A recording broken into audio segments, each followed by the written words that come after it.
para atendimento e pessoas morrendo agora na fila, não é? Esse aqui é o dramático. Nós já temos um colapso nacional. Eu disse hoje que as ações que a gente tem que trabalhar agora é para evitar uma tragédia maior. Nós já estamos vivendo um momento de tragédia, mas é preciso adotar medidas para evitar uma tragédia maior. Eu lhe digo assim, estamos agora, nesse instante aqui, saindo aqui da entrevista, vou voltar para lá, buscando uma pactuação, que é um primeiro ponto desse Pacto Nacional pela Vida, da gente trabalhar um conjunto de medidas adequadas à realidade de cada estado para as 27 unidades da federação ao mesmo tempo. Claro que será uma medida mais adequada, feita sob a coordenação do Poder Central. Mas não sendo, nós, pelo Fórum dos Governadores, estamos buscando adotar, para ver se fazemos isso até domingo próximo, na perspectiva de sábado, a gente fazer ali uma avaliação de resultados e, a partir daí, a trabalhar os passos seguintes. Agora, governador, o senhor pode dar uma ideia de que medidas seriam essas? Porque cada governador está tomando medidas, algumas bem rigorosas, né? Bem drásticas, né? Fechando o comércio e tudo que a gente já sabe. O que poderia ser feito além disso? Fechar fronteiras de um estado para o outro? O que vocês poderiam fazer? Olha, se a gente tivesse a condição, e não estamos desistindo desse ponto, inclusive é o diálogo que estamos tendo, amanhã mesmo vamos voltar a conversar com o presidente da Câmara, do Senado, com as lideranças, tanto da oposição como da base do governo, como estamos fazendo aqui no Fórum dos Governadores, porque tem medidas como, por exemplo, em relação aos aeroportos, não é? Ou seja, você ter uma restrição de voos, você contém a migração, tanto de coronavírus com variantes para lá, como coronavírus de outras variantes para cá. Quando a gente adota uma medida assim descoordenada, um estado faz numa semana, o outro faz, mas faz na semana seguinte. Só que nós temos movimentação interna. Eu costumo dizer que o vírus ele não circula. Quem circulam são as pessoas, só que as pessoas dão carona para o coronavírus. Então, é assim na movimentação de um município para outro, de um estado para outro, de um país para outro. Então, há necessidade, cientificamente, de você colocar uma vantagem que nós temos, que é aquele período de transmissibilidade do coronavírus. Ele tem uma vida de transmissibilidade e ele para em seguida de transmitir. Normalmente ali 7, 8 dias, às vezes até 14 dias, por isso que tem aí esse prazo estabelecido cientificamente de 14 dias. E se a gente consegue que passe esse tempo com quem está com coronavírus, sem, através da saliva, das mãos, enfim, levar o coronavírus para outro, ele fica ali naquele indivíduo e ele não se propaga. Então, o que a gente faz são medidas, paralisar. Os estados adotaram, como você disse, variadas medidas, normalmente divididas em 4 blocos. Um bloco que é de evitar eventos, porque eventos têm muitas aglomerações, shows, jogo de futebol, etc. Do outro lado, trabalhar para que a gente tenha a definição do que são serviços essenciais e, a partir daí, o que você paralisa. Paralisa normalmente de uma forma diferenciada na semana, paralisa de uma forma mais intensa, normalmente à noite e final de semana. Outro ponto é em relação à bebida, ou seja, nós temos uma pressão em razão de acidentes por vaga de leitos de UTI, concorrendo com coronavírus e com Covid-19 e com outras doenças. Então, evitar acidentes, ela é muito importante, a chamada lei seca. E a outra são as atividades públicas, ou seja, tirando a área da saúde, da segurança, vigilância sanitária, trazer o máximo para o virtual. Então, com isso, a gente está contribuindo para cortar um determinado nível de transmissibilidade. É claro que isso aqui ela é uma medida paliativa, para que a gente possa ganhar tempo avançando na vacinação. Por isso, mais vacina para mais vacinação, para ver se a gente chega agora em abril, aí com pelo menos 50 milhões de pessoas já vacinadas. Desse grupo, como estamos trabalhando, de maior risco, isso garante a possibilidade, como já aconteceu em outros países, de reduzirmos pelo menos 60% das internações e 60% dos óbitos. Agora, governador, eu vou passar a palavra para o Lavareda, mas antes eu só queria dizer o seguinte: o senhor elencou medidas que os governadores já tomaram. O senhor poderia antecipar alguma medida conjunta que vocês vão anunciar, antes de passar a palavra para o Lavareda, para a gente finalizar esse assunto? Assim, bem rapidinho, para lhe dizer que, nesse instante, o ponto importante é a gente ter a experiência. A gente viveu uma ali no Carnaval, não é? No Carnaval, as 27 unidades da federação adotaram duas medidas: nem patrocina eventos e nem autoriza eventos. Nós tivemos desobediência, mas teria sido muito pior se tivesse deixado na normalidade. Agora, o objetivo é que as 27 unidades da federação possam atuar de forma conjunta. Acreditamos que teremos um resultado melhor do que temos alcançado até agora. Governador, o senhor disse há pouco, respondendo uma questão da Mônica, que até o final de abril nós vamos ter 50 milhões de pessoas vacinadas, significando 25% da população. No momento, nós temos em torno de 5%, o senhor me corrija aí se eu estiver errado. Isso significa que nos próximos 50 dias nós vamos ter cerca de mais 42 milhões de pessoas vacinadas. Isso significa perto de 1 milhão de vacinações por dia, quando no momento está em torno de 200 mil vacinas. Essas vacinas já estão disponíveis, estão asseguradas de fato?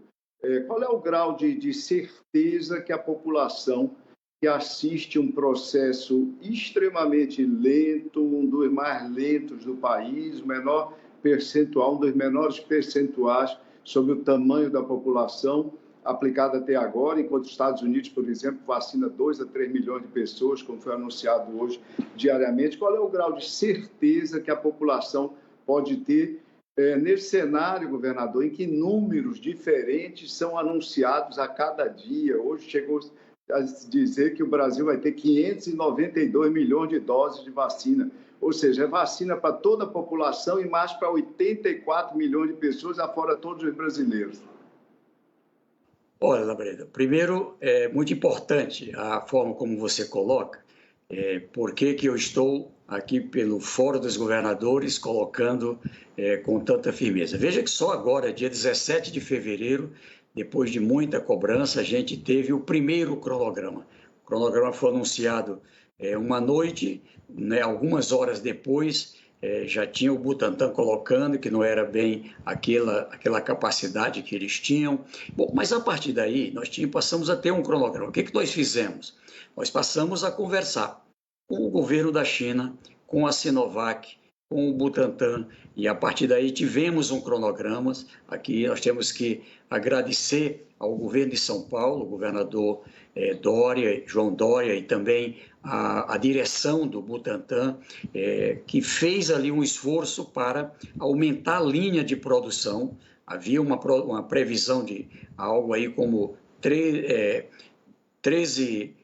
milhões e 300 mil doses e foi para 23 milhões e 300 mil doses agora para março. Tem um cronograma que permite que, como acontece hoje e amanhã, estão chegando nos estados, 2 milhões e meio de doses. Agora, para frente, toda segunda-feira, nós teremos entrega do Butantan, terça, quarta, nós teremos distribuição para os estados.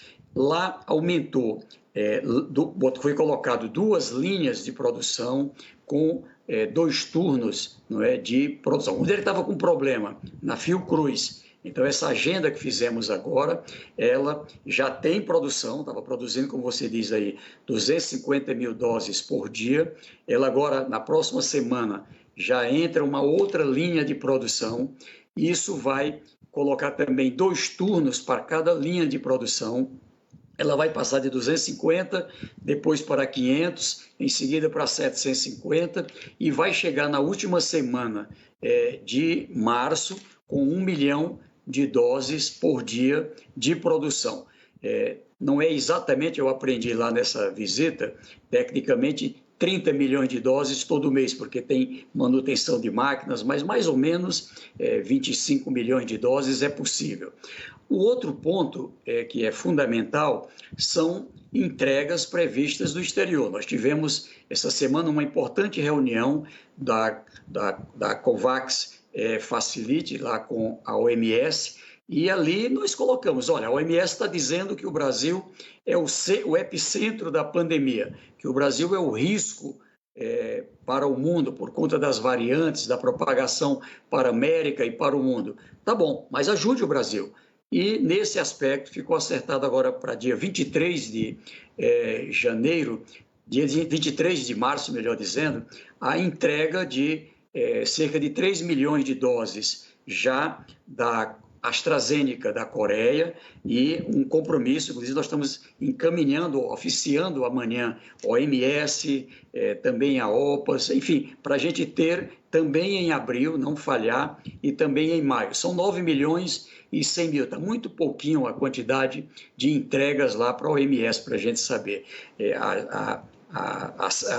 Como é que se diz? A Índia teve um problema muito grave lá e teve que se voltar para a vacinação interna. Os Estados Unidos também proibiu exportação, por isso que não está vindo a Pfizer, a Moderna, a Janssen. Nós estamos, inclusive, encaminhando ao presidente Joe Biden amanhã um documento onde estamos tratando sobre a AstraZeneca lá nos Estados Unidos. Eles produziram, a informação que temos, 10 milhões de doses para o governo americano, que está lá estocada, porque eles já tinham treinado as equipes para a vacinação com a Pfizer, com a Janssen e com a Moderna, e não quiseram paralisar para alcançar essa meta deles lá de 100 milhões de pessoas vacinadas. O objetivo aqui é que a gente tenha outras alternativas. Eu tenho defendido, e hoje com o presidente sancionando essa lei do Congresso, é uma vitória importante do Congresso, a gente garante, por exemplo, solução para Sputnik, não é? Que tenha aqui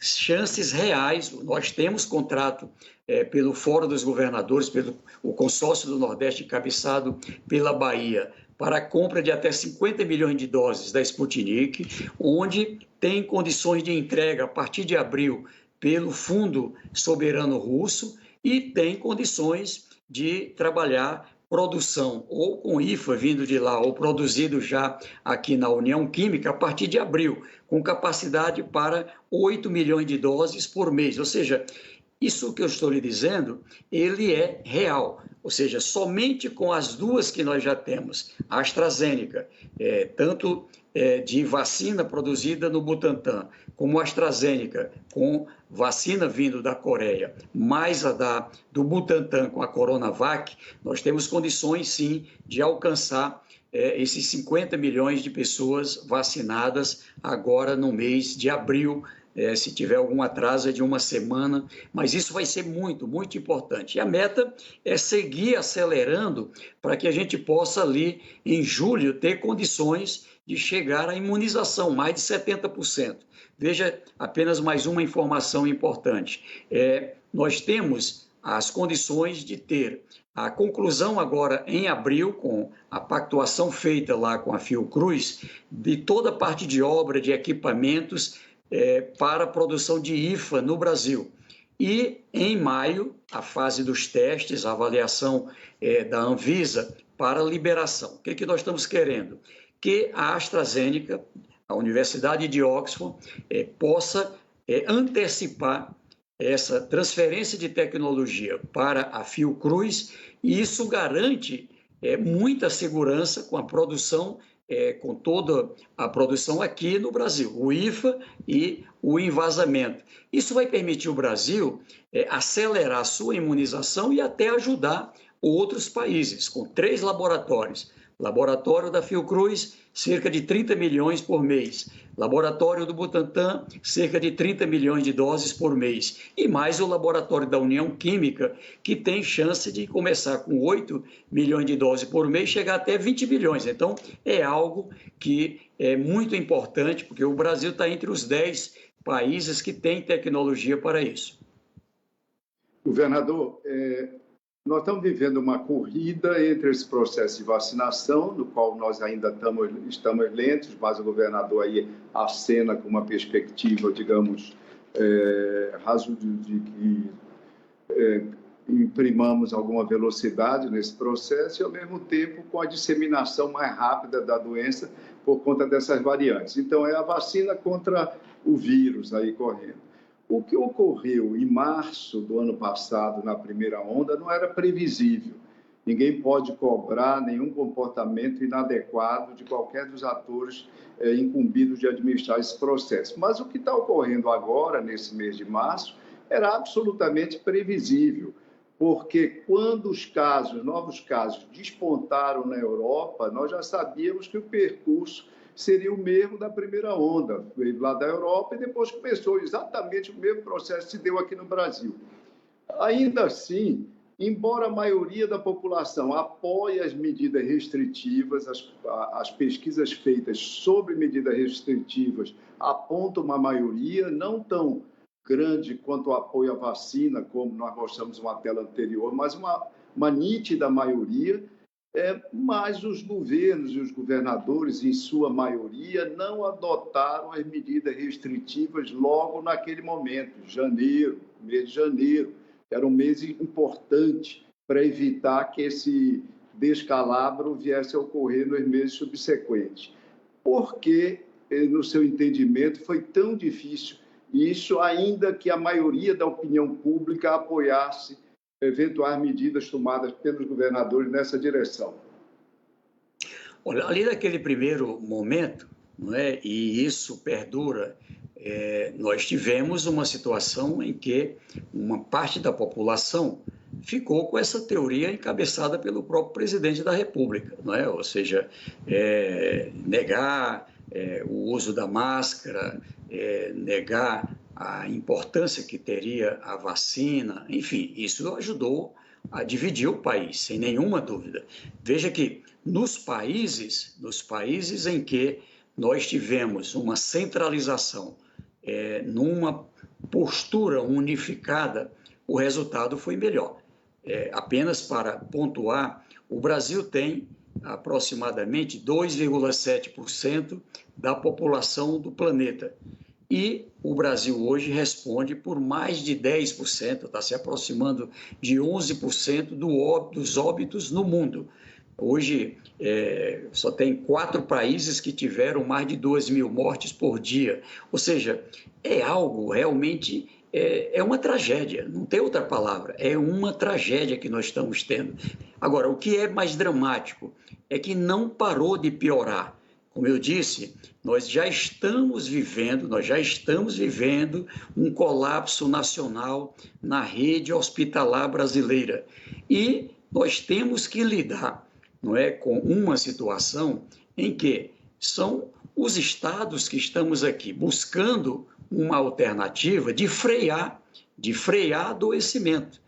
Bom, de um lado, precisa ter a adesão de cada indivíduo. Aliás, o melhor fiscal são as pessoas, porque não é só a sua proteção, é a proteção sua e a proteção do outro. É a proteção, ou seja, como eu disse, o vírus, ele sai pegando carona das pessoas. Vão para o trabalho, se não tiver lá todo mundo com os cuidados, quando voltar para casa, traz coronavírus, não é? E assim no evento, e assim em qualquer atividade. Então, o que eu digo é que, dos países que adotaram as medidas, é claro, basta olhar os resultados na Alemanha, mesmo na Itália. Não é? Se o Brasil tivesse tido a mesma proporção de óbitos da Itália, teria tido algo como 80 milhões de óbitos. Se o Brasil tivesse a proporção do mundo, era em torno de 70 milhões de óbitos. Né? Ou seja, quantas vidas nós teríamos salvas, estariam aqui ainda entre nós, se o Brasil tivesse seguido a ciência, tivesse seguido regras mínimas. É sobre isso que nós estamos tratando. Agora, nós temos nesse momento que caminhar, essa é a ideia do Pacto pela Vida. De um lado, medidas para conter o coronavírus enquanto a gente faz vacina, joga peso para acelerar a vacinação e, ao mesmo tempo, ter apoio para suportar a rede hospitalar. Que qual é o problema? Não tem mais profissionais, Labareda. Não tem, Mônica. Aqui eu fui avisado hoje pela minha equipe que as UTIs que nós estamos criando, cerca de 50 agora, esses dias, inclusive requisitando da rede privada, são as últimas. São as últimas, não tem mais. Porque tem as outras doenças ainda.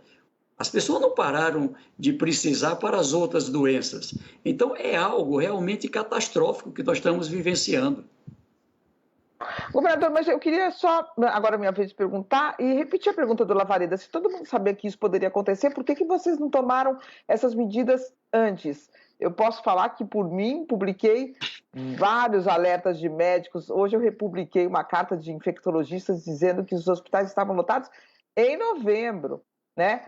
Claro que no Natal e no Ano Novo fugiu ao alcance dos governadores, porque eram questões da vida privada. As pessoas realmente se reuniram, realmente foram para a festa, realmente decidiram levar uma vida mais ou menos normal. Mas vocês poderiam ter tomado essas medidas antes. O que aconteceu?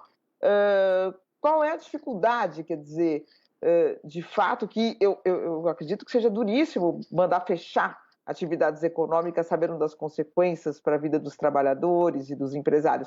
Mas por que não foram tomadas medidas antes, se de fato o caos já se desenhava?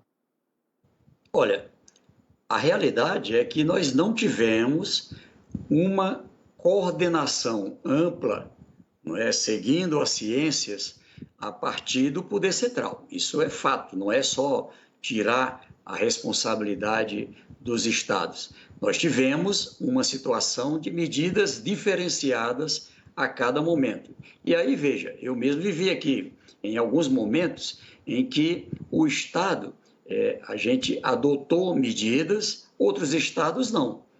Se você olha, por exemplo, o meu estado aqui, a gente tem uma média de óbitos. A expectativa, por exemplo, se o Piauí tivesse tido a mesma proporção de óbitos do Amazonas, por exemplo, a gente teria hoje 18 mil óbitos, para você ter uma ideia.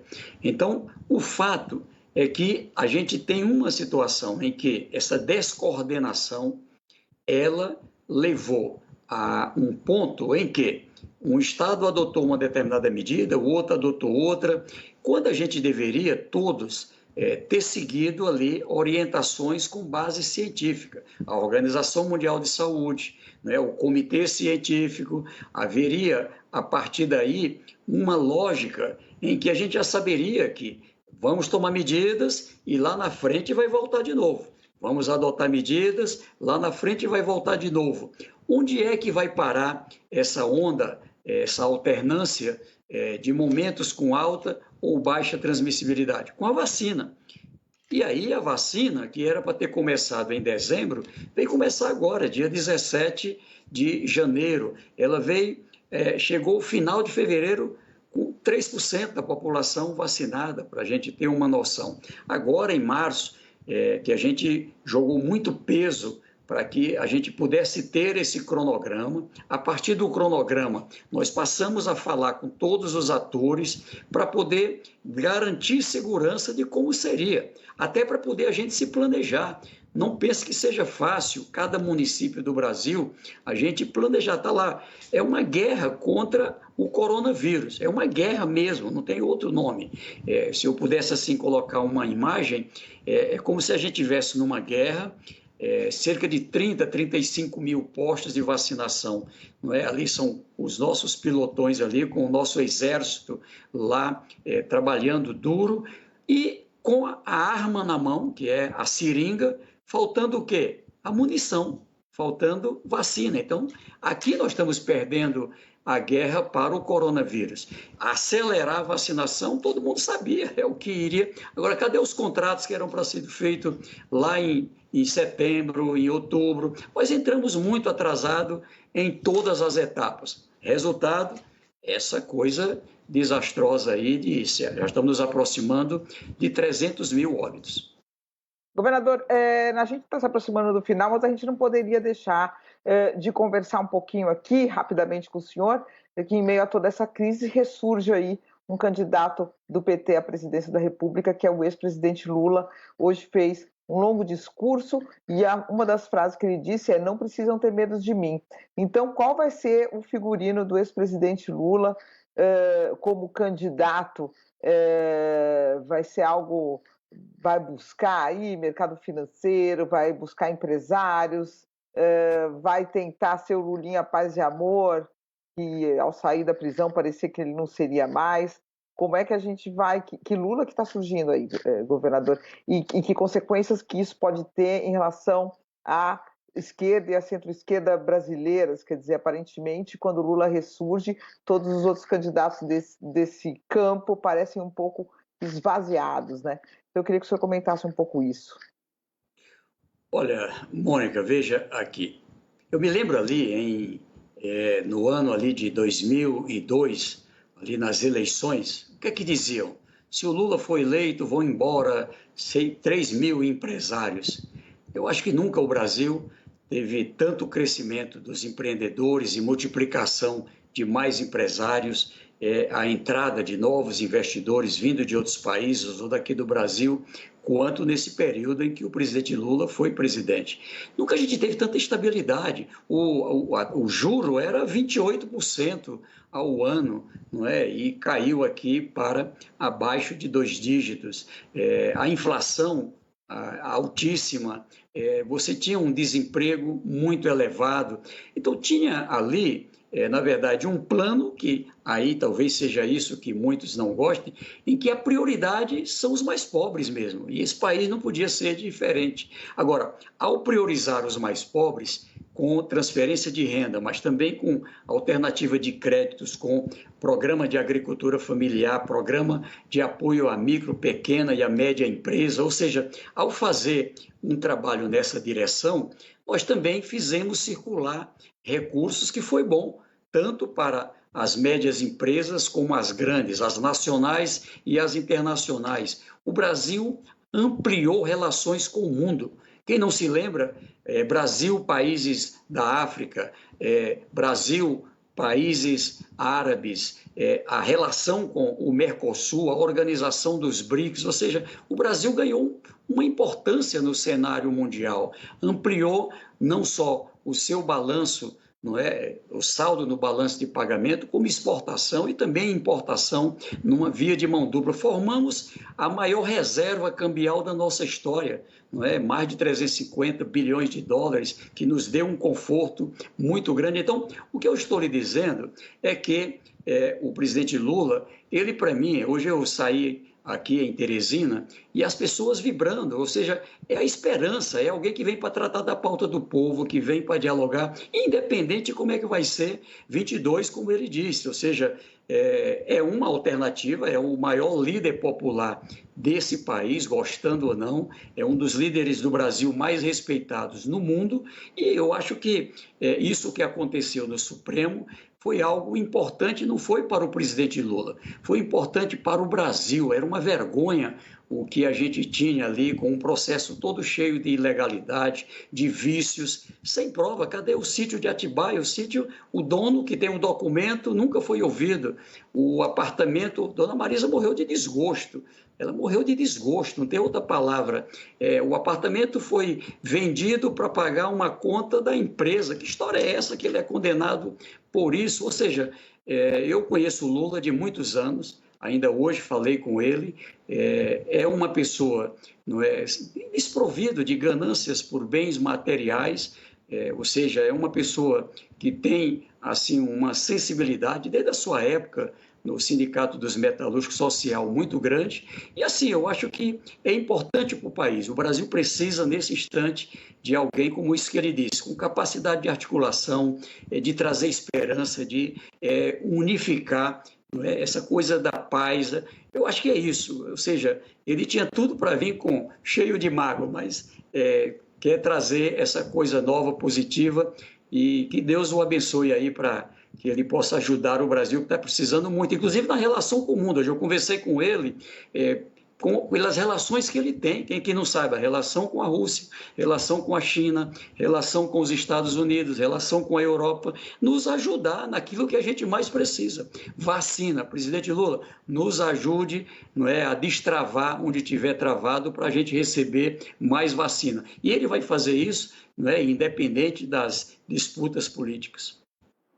Lavareda, para uma última e brevíssima pergunta, porque estamos já estourados.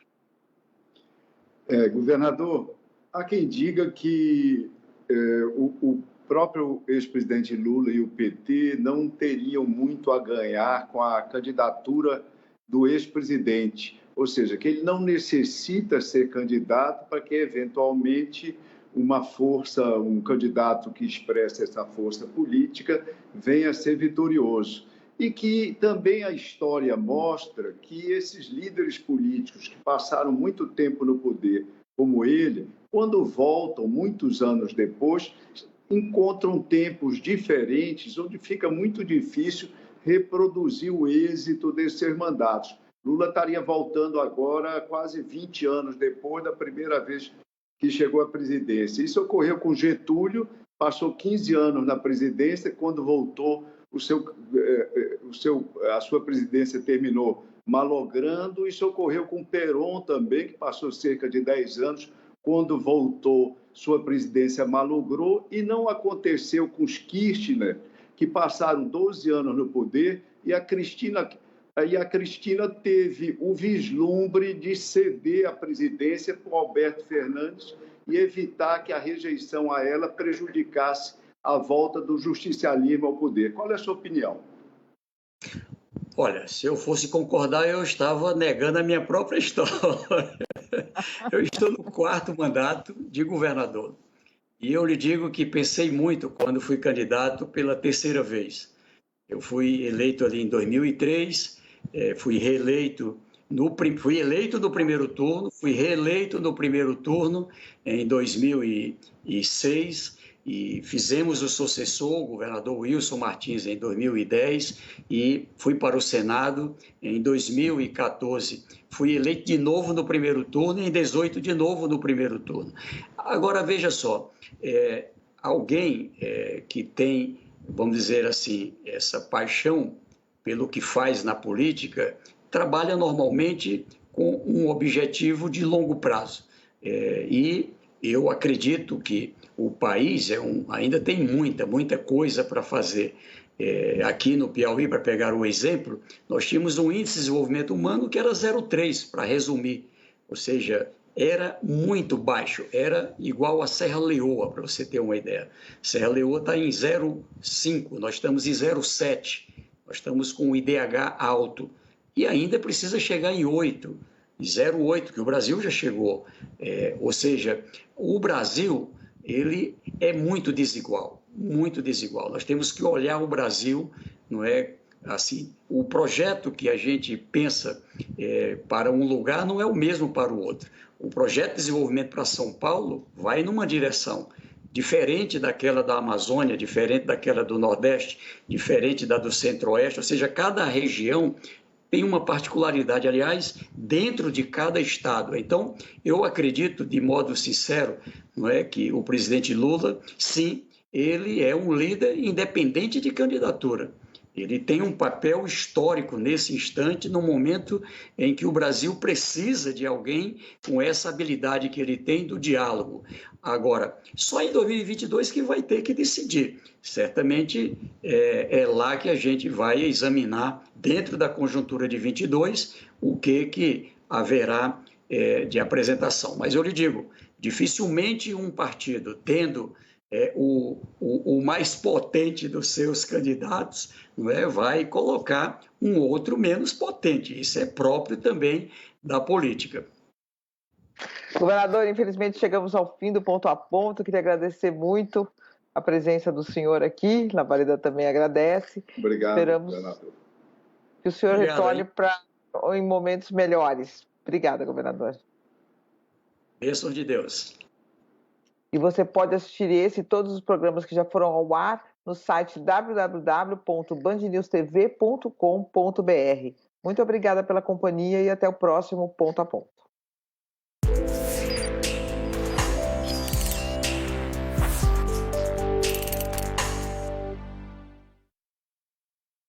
Não tem pra ninguém. Se você quer viajar muito, mas muito barato mesmo, a 123 Milhas tem os melhores preços da internet.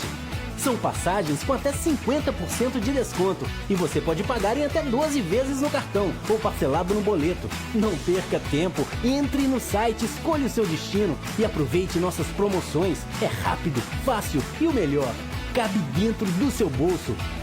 123 milhas. Clicou, economizou, viajou. Achou! Achou, ganhou, gente! Aqui é a Jacaúna, você sempre ganha. É a melhor loja de imóveis do Brasil. Vai pagar só daqui 90 dias o valor de à vista em até 10 vezes. 11 9 3239 4922. Baixe o app da Riachuelo, faça sua compra e ganhe 20% de desconto na próxima. Riachuelo, viva sua moda!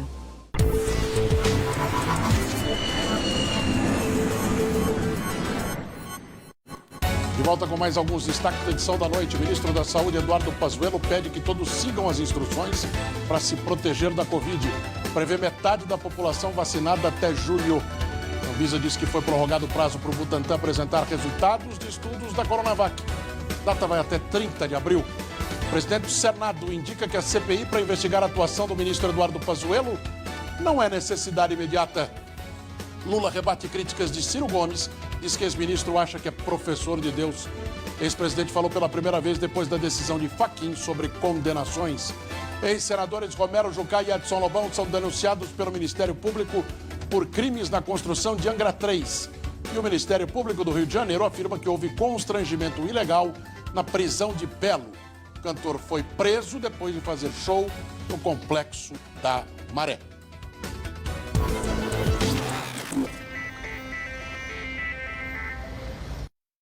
Agora são 11 horas e 41 minutos e a gente vai até a Câmara dos Deputados dar mais uma olhada na votação dos últimos destaques